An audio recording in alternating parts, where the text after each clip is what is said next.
दर्शकों, ये तो हम सभी जानते हैं कि मनुष्य शरीर मांस, मज्जा, हड्डी और चमड़ी से बना हुआ है। ये एक ऐसी मशीन है जो जन्म से लेकर मृत्यु तक लगातार चलती रहती है, कभी आराम नहीं करती और फिर एक दिन शिथिल होकर काम करना बंद कर देती है और फिर इसे चलाया नहीं जा सकता।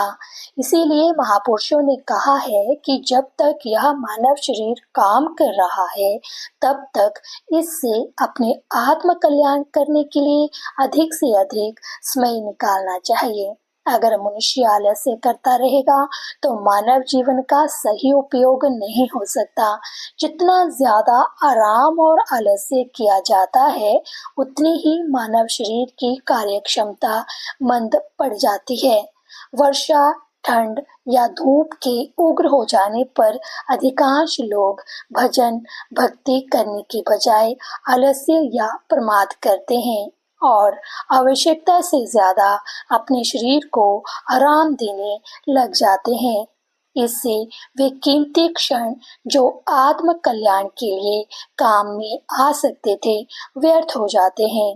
जो लोग जीवन के क्षणों को व्यर्थ कर देते हैं, वे लोग अपने उद्देश्य में सफल नहीं हो पाते। संसार में जिसने भी यश और उच्च पद प्राप्त किया है, वह उसे निरंतर कार्य करने पर ही प्राप्त हुआ है।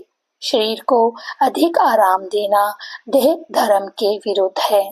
यह मानव शरीर हमें आत्मज्ञान प्राप्त करने के लिए मिला है, ना कि इंद्रियों की सेवा और मन की मुरादें पूरी करने के लिए।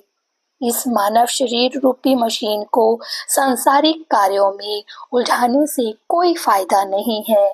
इसलिए जागरूक लोग इस मशीन का उपयोग अपने आत्म कल्याण के लिए करते हैं।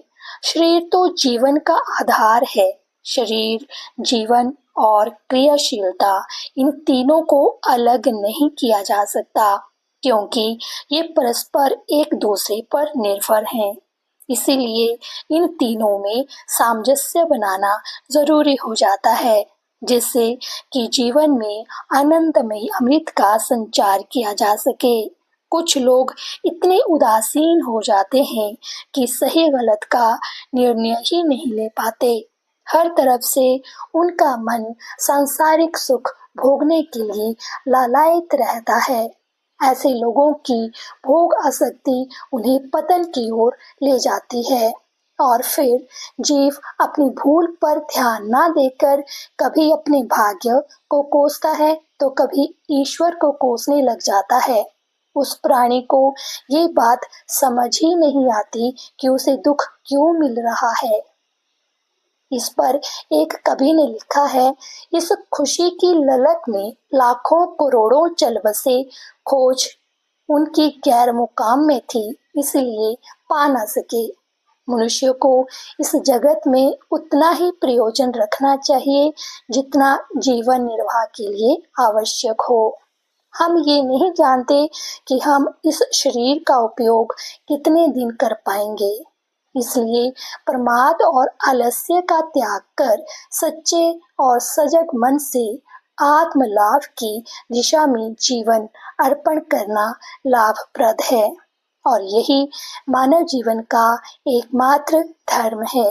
गोस्वामी तुलसीदास जी ने कहा है, बड़े भाग्य मानुष तन पावा, सुर नर मुनि सब ग्रंथन गावा। बड़े भाग्य से ये मानव जीवन मिलता है, इसे व्यर्थ ही ना जाने दें, क्योंकि ज्ञान की प्राप्ति केवल मनुष्य शरीर में ही संभव है। अतः ईश्वर की भक्ति और शुभ कार्यों में अपने समय को व्यतीत करना चाहिए, जिससे जन्म मृत्यु के आवागमन से मुक्ति मिल सकती है। प्रभु को पाने के लिए ही ये मानव शरीर मिला है। यही संदेश सभी विद्वानों ने बांटा है। जो निष्काम भाव से कर्म करे, वही मनुष्य शरीर मुक्ति को पाता है। दर्शकों, ये थी आज की वीडियो। प्लीज लाइक शेयर कीजिए और चैनल पर नए हो तो कृपया सब्सक्राइब कर दें। मिलती हूँ अपनी अगली वीडियो में, तब तक के लिए जय श्री राम।